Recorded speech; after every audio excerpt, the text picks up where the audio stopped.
अष्टलक्ष्मी मम गृहधनम् पुरय पुरय नमः।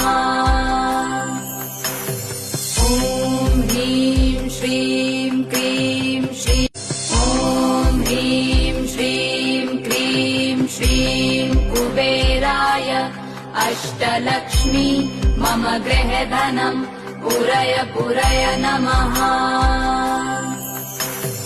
ॐ ह्रीं श्रीं क्रीं श्रीं ॐ ह्रीं श्रीं क्रीं श्रीं कुबेराय अष्टलक्ष्मी मम गृहधनम् पुरय पुरय नमः।